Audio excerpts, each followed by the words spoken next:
Mamma mia, salut les amis et bienvenue dans cette vidéo numéro 34. Alors dans cette vidéo, qu'est-ce que nous allons voir? Nous allons voir maintenant la boucle while, ok?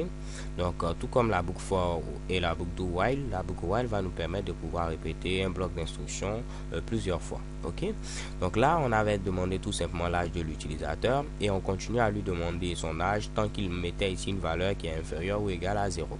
Si je veux le faire également avec la boucle while, je n'ai qu'à mettre ici while, c'est-à-dire tant que l'âge qui a été fourni par l'utilisateur est inférieur ou égal à 0 à ce niveau, il faudra faire quoi? Il faudra tout simplement lui demander à nouveau d'entrer son âge. Donc là, je vais mettre un petit système.out.print ln et là, je dois mettre ici entrer votre âge, comme ceci. Ok? Et là, pour lire l'âge de l'utilisateur, je n'ai qu'à faire ici âge, reçoit ici clavier.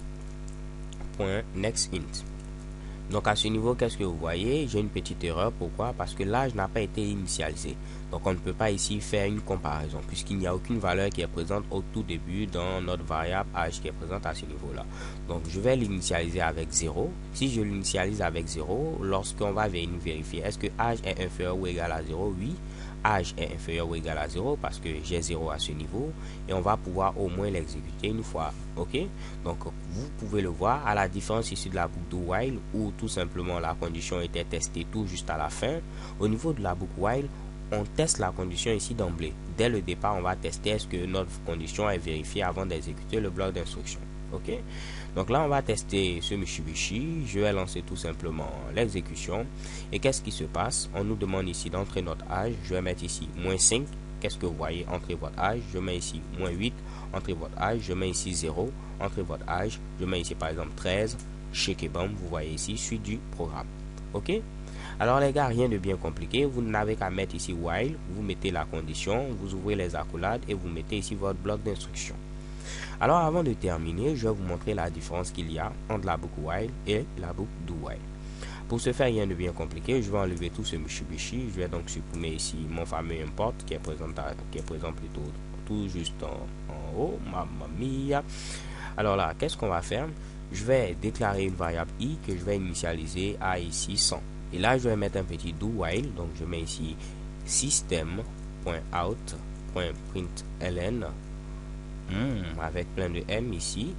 Il faudra faire ce Mitsubishi tant que notre fameux i qui est présent à ce niveau est inférieur ou égal à 45. Et je mets un petit point virgule pour terminer. Alors vous remarquez que je mets ici des espaces, c'est tout simplement pour me permettre de mieux lire. Vous pouvez tout accoler sans souci.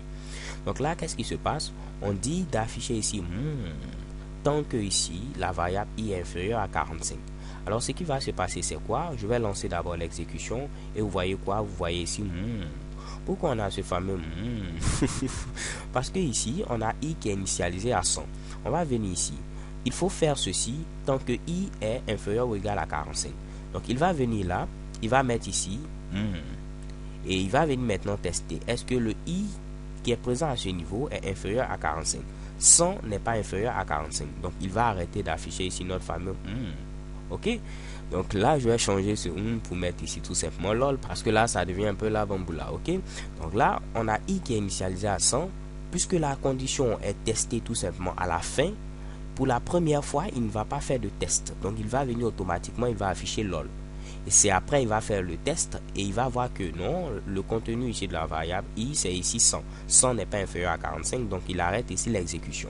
Donc vous pouvez voir que le bloc d'instruction sera forcément exécuté au moins une fois. Ok, donc avec la boucle do while, le bloc d'instruction est forcément exécuté au moins une fois. Quelle que soit ici la condition, on va forcément exécuter ce bloc d'instruction au moins une fois. Changeons un peu maintenant la donne avec ici la boucle while. Donc je vais mettre ici while. Tant que i est inférieur ou égal à 45, il faut maintenant afficher ici lol. Donc je mets ici system.out.println. Je vais mettre ici notre fameux pour que ce soit tout simplement similaire à l'exemple précédent. Donc lorsque je vais lancer l'exécution de ce script, qu'est-ce que vous voyez? Rien ne s'affiche. Pourquoi rien ne s'affiche? Il va venir ici. On a 100 au niveau de notre variable i. Automatiquement, il teste d'abord ici la condition avant d'exécuter le bloc. Donc est-ce que 100 est inférieur à 45? Non, 100 n'est pas inférieur à 45. Donc il ne va pas exécuter ce bloc. Raison pour laquelle on ne voit ici rien s'afficher.